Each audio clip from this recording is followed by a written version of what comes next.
She was 23 years old when the two men she trusted most destroyed her life in one night, her stepfather and her uncle.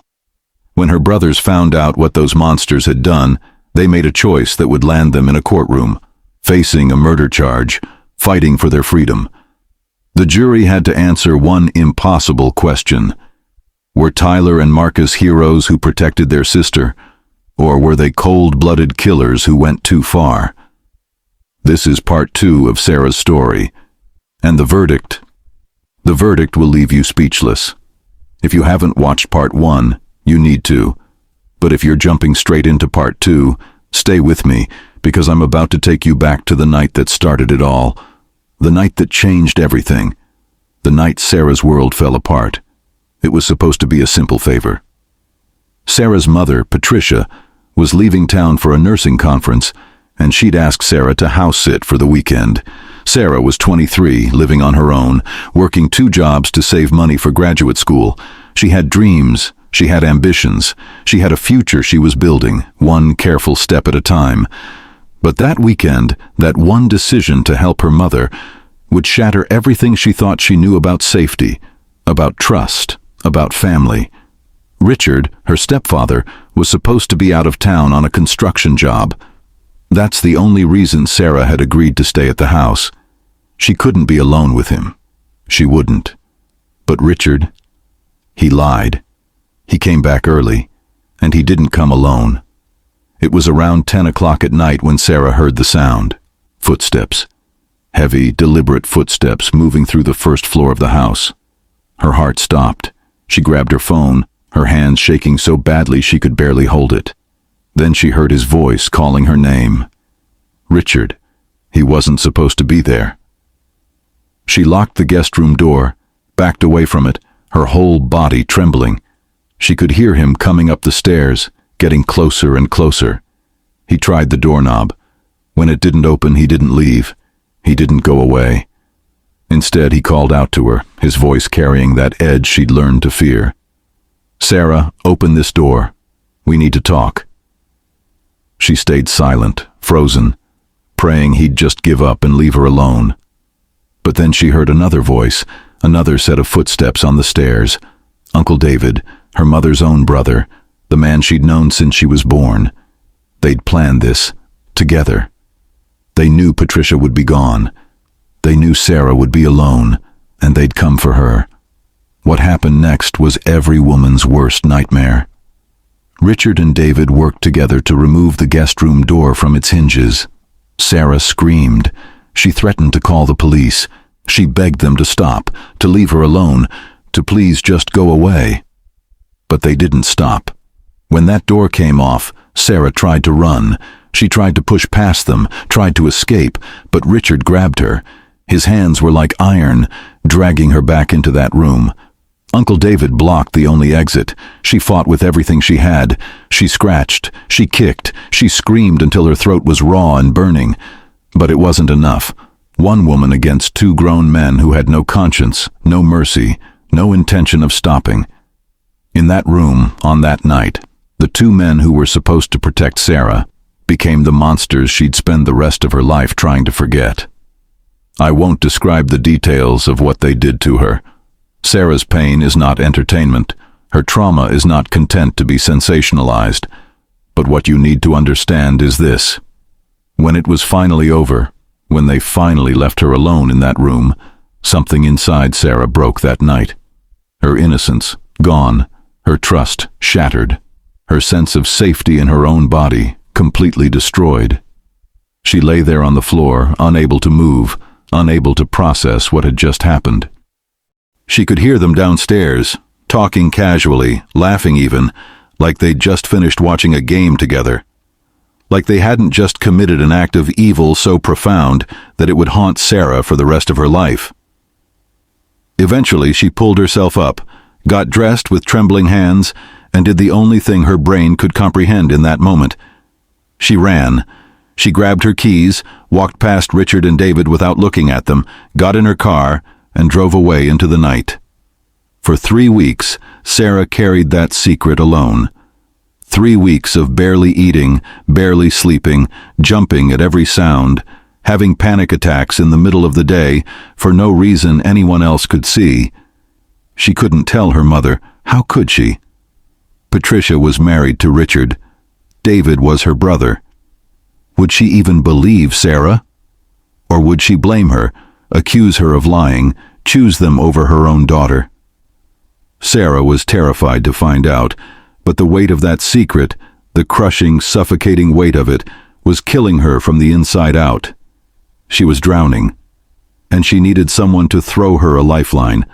So finally, on a day when she couldn't take it anymore, when the walls felt like they were closing in and the world felt too heavy to carry alone, she called Marcus, her brother, her protector, and she told him everything. Marcus listened to every word his sister said, and with each detail, with each horrific revelation, something inside him broke. When Sarah finished talking, when her voice finally gave out from crying so hard, Marcus sat there in stunned silence for a long moment. Then he spoke, his voice shaking with a rage so deep it scared even him. "I'm going to kill them. I swear to God, Sarah, I'm going to kill both of them." Sarah begged him not to. "Please, Marcus, please don't do anything that's going to put you in jail. I can't lose you too. You're all I have left." But the rage was already there, burning in his chest like a wildfire that couldn't be contained. He called Tyler immediately. "Get to Sarah's apartment. Now. It's an emergency." Tyler heard the tone in his brother's voice and didn't ask questions. He just drove. When Tyler arrived and heard what had happened to his baby sister, his reaction was identical to Marcus's. Absolute, earth-shattering rage. The kind of rage that makes your vision go red, that makes your hands shake, that makes you want to tear the world apart with your bare hands. These were the men who were supposed to be family. Richard had been in their lives for over a decade. David was their uncle, their mother's brother, someone they'd trusted completely. And they'd done this, to Sarah, to their little sunshine, the sister they'd spent their entire lives protecting. Tyler looked at Marcus, and Marcus looked at Tyler, and in that moment, without saying a word, they both knew. This wasn't over, not by a long shot. Richard and David were going to pay for what they'd done. The brothers convinced Sarah to tell their mother. It was one of the hardest conversations any of them had ever had. When Patricia heard what her husband and her brother had done to her daughter, she broke down completely. The guilt, the horror, the betrayal, it was too much to process. But Patricia believed Sarah immediately, without question, without hesitation. She kicked Richard out that same day, changed the locks while he was at work, told him if he ever came near Sarah again, she'd go to the police herself. She cut off David completely, told him he was dead to her, that she never wanted to see his face again. For a few weeks, it seemed like maybe, just maybe, they could all start to heal. Sarah started therapy. Her brothers checked on her constantly. Patricia became fiercely protective. They thought the worst was over. They thought Richard and David would slink away in shame and never bother them again. They were wrong. 3 months later, Richard and David showed up at Sarah's apartment. Together. In broad daylight. They cornered her in the parking lot as she was coming home from work. Sarah froze, unable to move, unable to breathe, terror flooding through every cell in her body. Richard started talking, saying they needed to clear the air, that Sarah had caused enough problems, that it was time to let things go back to normal. Sarah opened her mouth and screamed, a raw, primal scream that brought a neighbor running out to see what was happening. Richard and David backed off when they saw the witness, but before they left, David said something that sealed his fate. "You can't avoid us forever, Sarah. We're family. We'll always be part of your life whether you like it or not." Then they drove away, leaving Sarah collapsed in the parking lot, shaking so violently the neighbor thought she was having a seizure. An ambulance was called. Sarah ended up in the hospital, sedated, hooked up to monitors, because she couldn't stop hyperventilating. Tyler and Marcus arrived at the hospital before the ambulance even got there, both listed as Sarah's emergency contacts. When they saw their sister in that hospital bed, broken all over again because of these men, something inside both brothers snapped. They'd tried to do the right thing. They'd respected Sarah's wishes. They'd let Richard and David walk away. But now, those monsters had come back. They'd threatened Sarah again. They'd sent her to the hospital, and Tyler and Marcus made a decision right there in that hospital room, watching their sister sleep under sedation. This ended now. They were going to handle this their own way. They were going to make sure Richard and David never, ever came near Sarah again. Whatever it took, whatever the cost. They were done playing by the rules. Tyler and Marcus spent the next few days planning. Not planning a murder. They want to be clear about that. They were planning a confrontation. They just wanted to scare Richard and David badly enough that they'd leave Sarah alone permanently. They found out through some calls that David had a routine. He stopped at the same bar every Thursday night, had a few drinks, then drove home. They also learned that Richard was staying at a motel on the outskirts of town while he worked a temporary construction job. Thursday came, and the brothers, along with their friend Jake, who'd offered to come as backup, positioned themselves outside David's usual bar. Just after 10 p.m., David stumbled out, clearly drunk, and got into his truck. They followed him, keeping their distance, waiting for him to pull over somewhere isolated where they could confront him without witnesses. But David didn't pull over. He drove straight to Richard's motel. The brothers watched as David got out of his truck and knocked on one of the motel room doors. Richard came out, and the two men stood there talking, Richard gesturing angrily about something, David nodding along. Then both men got into Richard's car and started driving. Tyler, Marcus, and Jake followed them out of town, down back roads that got darker and more isolated with every mile. Finally, Richard pulled over at an abandoned gas station about 20 miles from anywhere. This was it. This was the moment. The brothers pulled up next to Richard's car, got out, and confronted both men right there under the flickering lights of the old gas station sign. "You were told to stay away from Sarah," Marcus said, his voice deadly calm but his fists already clenched at his sides. "You showed up at her apartment. You threatened her. She ended up in the hospital because of you." Richard tried to bluster, saying they had every right to talk to Sarah, that she was being dramatic, that the whole family was overreacting. That was the wrong thing to say. Tyler stepped forward, his face inches from Richard's. "You assaulted our sister. You destroyed her. And you think you have rights? You think you get to decide anything about her life?" Richard's response was to throw a punch.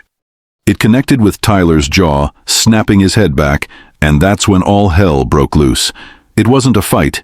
It was chaos. 5 men in a violent, brutal brawl in the middle of nowhere with no one around to stop it. Fists flew, bodies slammed into cars, into the ground, into the concrete curb that lined the old gas station lot. Richard pulled a knife at one point, and Jake tackled him, the knife skittering away across the pavement. David tried to run, but Marcus caught him, dragged him back. There was shouting, grunting, the sickening sound of fists hitting flesh, of bones connecting with hard surfaces, and then silence. The kind of silence that comes after something terrible has happened, something irreversible. Richard was on the ground, not moving, blood pooling around his head from where it had struck the concrete curb when he fell. David was conscious but barely, his face swollen, his breathing labored, one arm clearly broken. Tyler, Marcus, and Jake stood there, chests heaving, knuckles bloody, staring at what they'd done. Richard's pulse was weak. He was still alive, but barely. They had a choice to make in that moment. Call 911, face the consequences, tell the truth about what happened, or... They panicked. They made the wrong choice, the choice that would haunt them for the rest of their lives. They put Richard and David in the back of Richard's car. They drove them even further out into the country, down a dirt road that led to an empty field, and they left them there. Both of them. Richard, who was dying, and David, who was too injured to walk for help. Then Tyler, Marcus, and Jake drove back to town. They cleaned themselves up. They tried to pretend it never happened. 2 days later, a farmer found Richard's body. David was next to him, still alive but in critical condition. The police investigation began immediately, and it didn't take long for them to trace everything back to the brothers.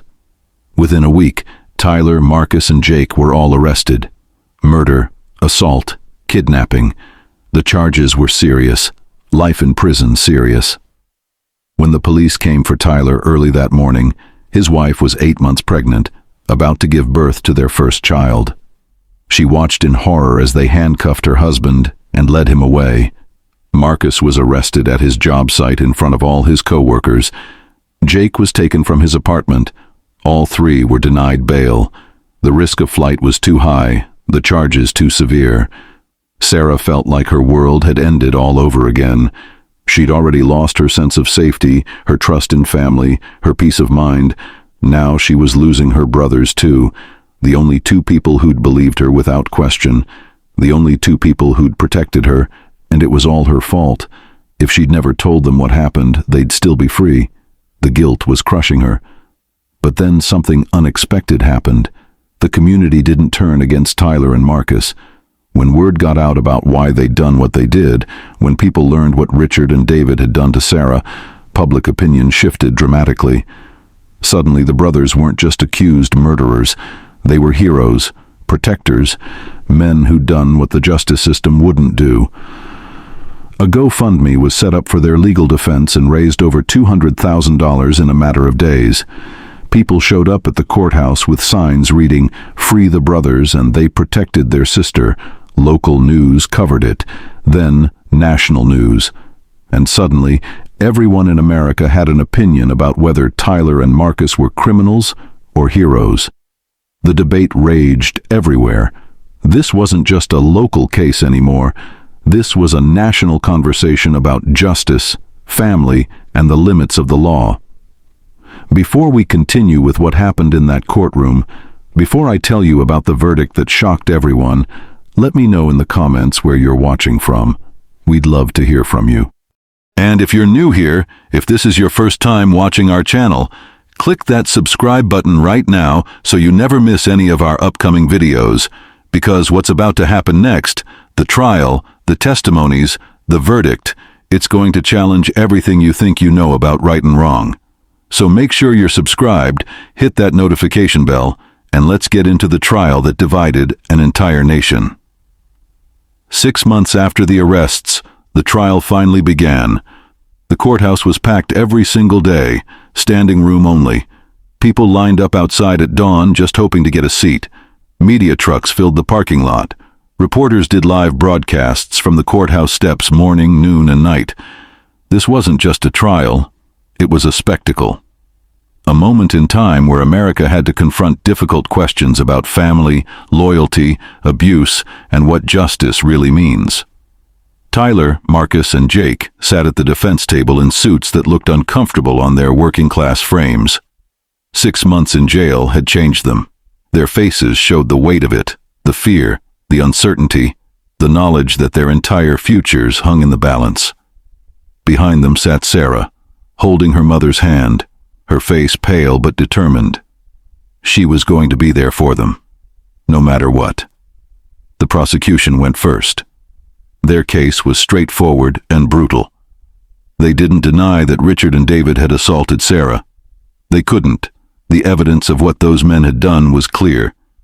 But they argued that regardless of what Richard and David had done, Tyler and Marcus had committed premeditated murder. They'd tracked their targets down. They'd planned the confrontation.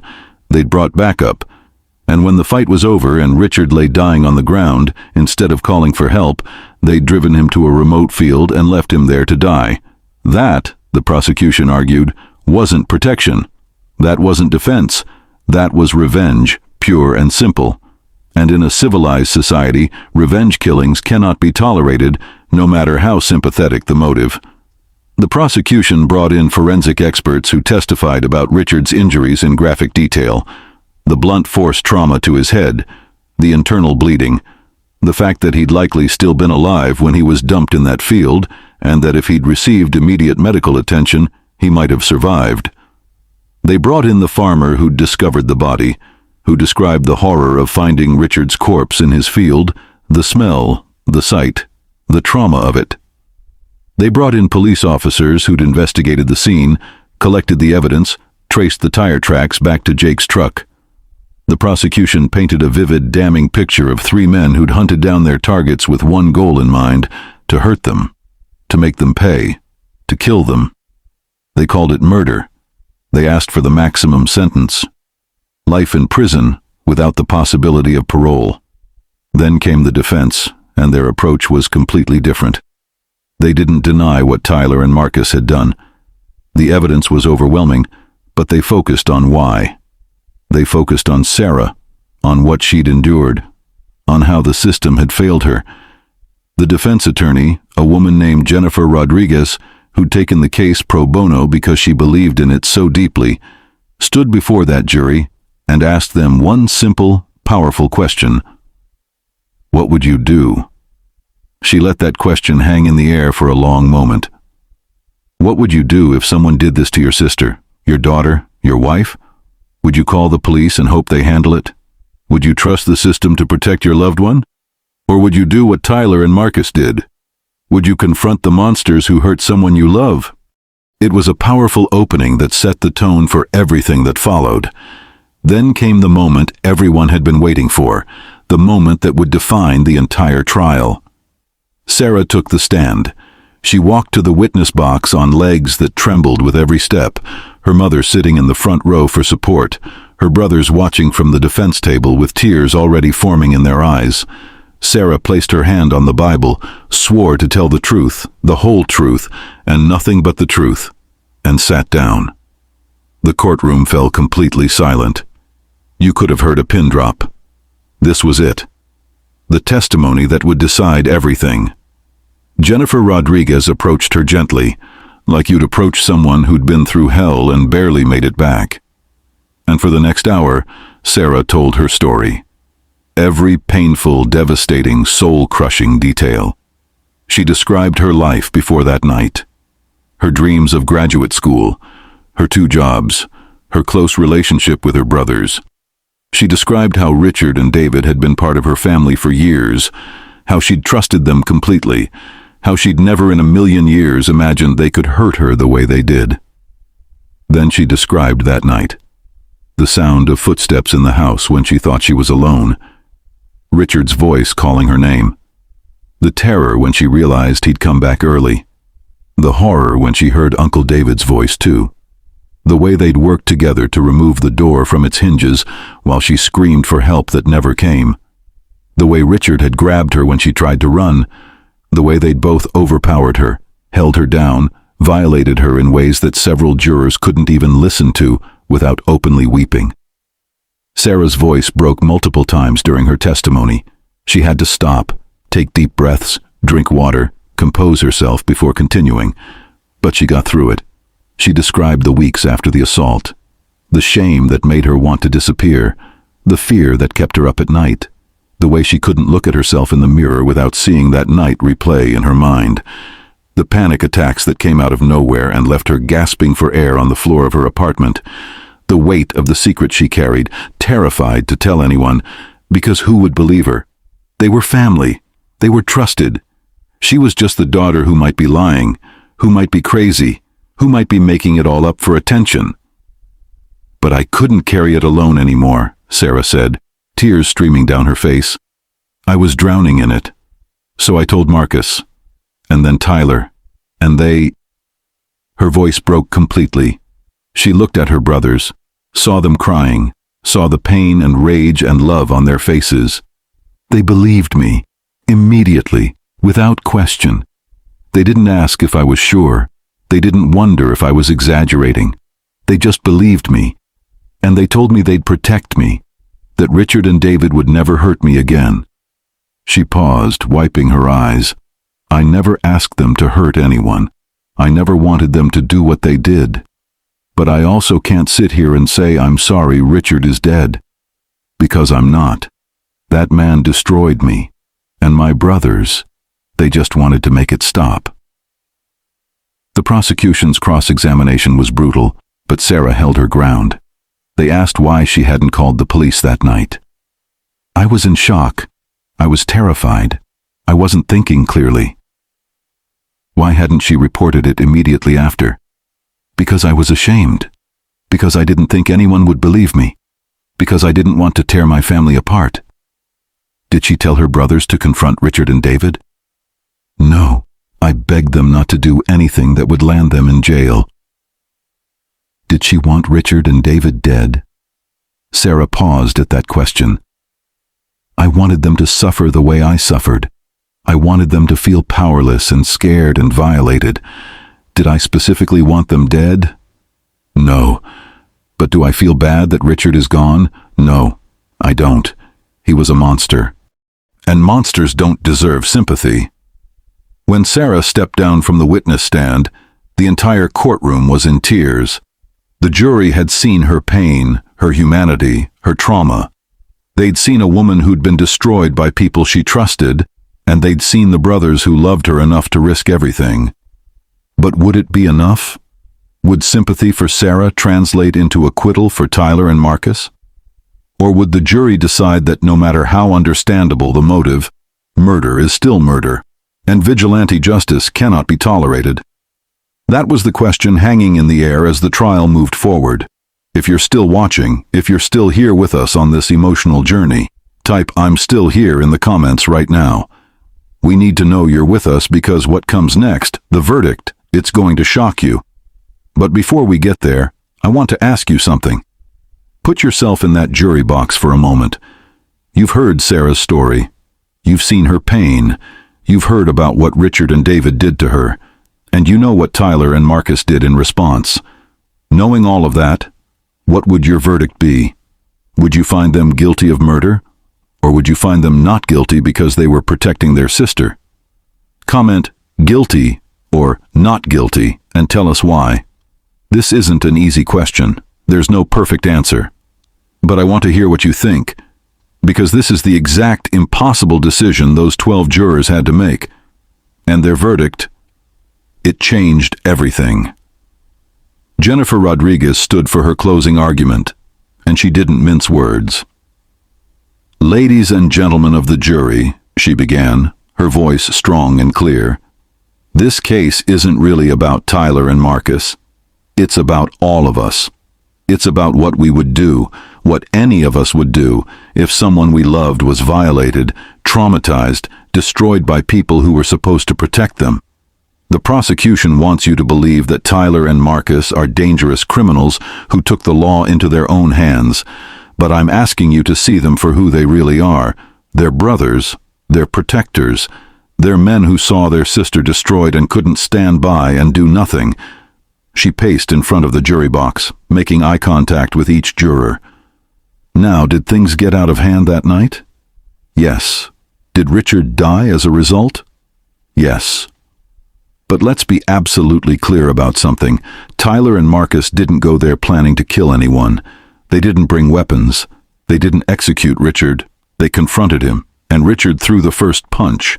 The fight was mutual, and when Richard fell and hit his head on that concrete curb, that was an accident. A tragic, terrible accident.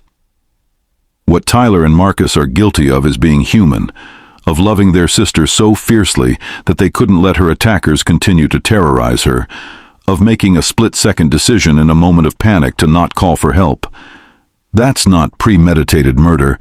That's human error born from fear and confusion. Jennifer's voice grew more passionate. The prosecution says leaving Richard in that field proves intent to kill, but I say it proves panic. These aren't hardened criminals. Tyler had a pregnant wife at home. Marcus had a steady job and a good life. Jake was just a friend trying to help. They'd never been in trouble with the law. They weren't violent people. They were ordinary men pushed to an extraordinary breaking point.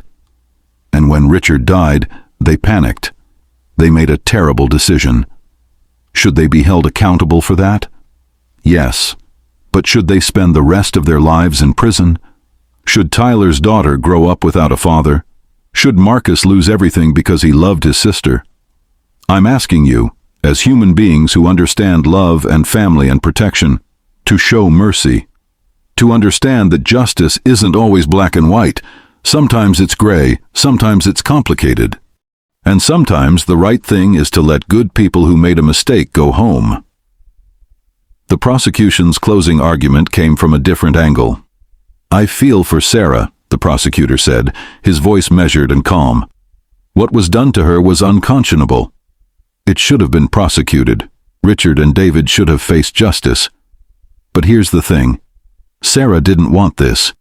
She begged her brothers not to do anything that would land them in jail. She wanted to heal. She wanted to move on. And Tyler and Marcus decided they knew better. They decided they would be judge, jury, and executioner. The prosecutor's voice grew stronger.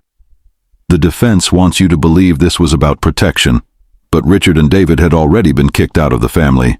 They were no longer a daily threat. Yes, they showed up at Sarah's apartment once, and that was wrong. But there were legal options. Restraining orders, police reports, the justice system. Instead, Tyler and Marcus chose to track these men down. They followed them to an isolated location. They brought backup. And when Richard was dying, they didn't save him. They let him die. That's not protection. That's revenge. If you let this stand, the prosecutor said, looking each juror directly in the eye, if you say it's okay to kill someone because they hurt your family, where does it end? Who decides what crimes deserve death? Every single one of us has been hurt by someone. Every family has conflicts and pain. If we all decided to handle things with violence, with murder, society would collapse into chaos. We have laws for a reason. We have courts for a reason. Tyler and Marcus had options, legal options. They chose violence. They chose to let a man die. And now they must face the consequences of that choice. Find them guilty. Uphold the law. Because if you don't, you're sending a message that vigilante justice is acceptable. And that message will have consequences far beyond this courtroom. Both sides had made powerful arguments. The jury was left with two completely contradictory narratives, one that painted Tyler and Marcus as loving brothers pushed beyond their limits, another that painted them as men who'd crossed a line that should never be crossed, regardless of provocation. Which narrative would win? That was the question that would determine everything. The jury deliberated for 3 days, 72 hours that felt like an eternity. Sarah barely slept. She'd sit in her apartment staring at the walls, unable to eat, unable to think about anything except what was happening in that jury room. Patricia prayed constantly, rosary beads never leaving her hands. Tyler's wife paced the courthouse halls with their newborn baby girl in her arms, hoping, praying that her husband would be coming home to meet his daughter properly. The waiting was torture. Every hour that passed felt like a lifetime. Legal experts on television debated what the long deliberation meant. Some said it was good for the defense, that it meant the jury was truly wrestling with the moral complexity. Others said it was bad, that if they were taking this long, conviction was likely. Finally, on the afternoon of the third day, the call came. The jury had reached a verdict. Within minutes, the courthouse was packed. Sarah sat in the front row, gripping her mother's hand so tightly her knuckles turned white. Her whole body was shaking. Tyler and Marcus stood as the jury filed back into the courtroom, their faces pale, their breathing shallow. This was it, the moment that would define the rest of their lives. The judge asked the foreperson if they'd reached a verdict. "We have, Your Honor." You could feel the tension in that room, thick and suffocating. In the case of the state versus Tyler Johnson, Marcus Johnson, and Jake Williams, on the charge of first-degree murder, how do you find the defendants? The foreperson, a middle-aged woman who'd been taking notes throughout the entire trial, looked directly at the three men standing at the defense table. The pause felt like it lasted forever. Time seemed to stop. Every person in that courtroom held their breath. And then, finally, she spoke. Not guilty. The courtroom exploded. Cheers, tears, gasps of shock and relief and disbelief. Tyler collapsed into Marcus's arms, both brothers sobbing openly, their bodies shaking with the force of their relief. Sarah buried her face in her mother's shoulder and cried harder than she'd ever cried in her life. Tyler's wife rushed forward with their baby, and Tyler held them both. This man who'd spent 6 months thinking he'd never get to raise his daughter, never get to be a father, now holding his whole world in his arms. But the verdict wasn't over. The judge continued, "On the lesser charges of assault and improper disposal of human remains, how do you find the defendants?" The foreperson's expression shifted slightly. "Guilty." The courtroom quieted. This was the compromise. The jury had decided that Tyler and Marcus weren't murderers, but they weren't completely innocent either. The judge sentenced all 3 men to time served, the 6 months they'd already spent in jail, plus 3 years of supervised probation and 500 hours of community service each. They were going home, not completely free, but free enough. Tyler would get to raise his daughter, Marcus would get to rebuild his life, Jake would get his second chance. The verdict was in, and justice, imperfect and complicated as it was, had been served. Sarah's life didn't magically become perfect after the trial. That's not how trauma works. She still had nightmares. She still struggled with anxiety and trust issues. She still had days where getting out of bed felt impossible. But she also started really healing. She went back to school and finished her degree. She became an advocate for assault survivors, using her story to help others find their voice and their strength. She gave speeches. She volunteered at crisis centers. She turned her pain into purpose. Tyler and Marcus stayed close to her, just like they always had. But the dynamic had shifted slightly. They were still protective, but they also understood that Sarah was strong enough to protect herself now. She didn't need them to fight her battles anymore. She could fight them herself. David, the uncle who'd participated in Sarah's assault and survived that night at the gas station, was never charged with assaulting Sarah. Too much time had passed. There was no physical evidence, and it would have been nearly impossible to prove in court. But the public humiliation, the fact that everyone in town knew what he'd done, was its own kind of punishment. He couldn't show his face anywhere without people whispering, pointing, glaring. He lost his job. He lost his friends. He lost any semblance of a normal life. Eventually, he moved out of state, cut off all contact with the family, and disappeared. Some people say he got off too easy.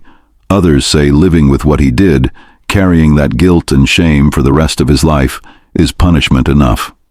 There's no right answer to that question.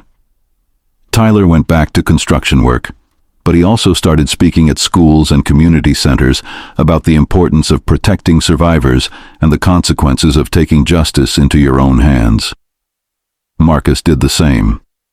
They were open about their mistakes, about the choice they made that night and how it could have cost them everything.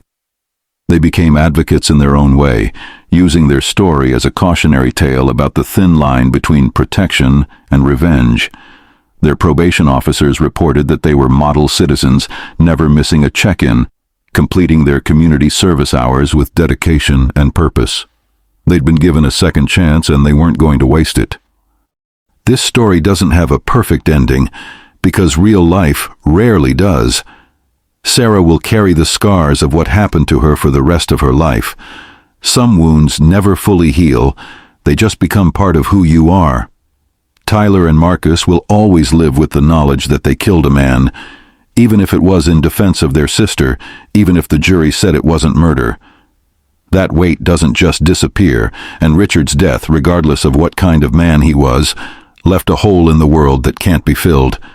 Death always does.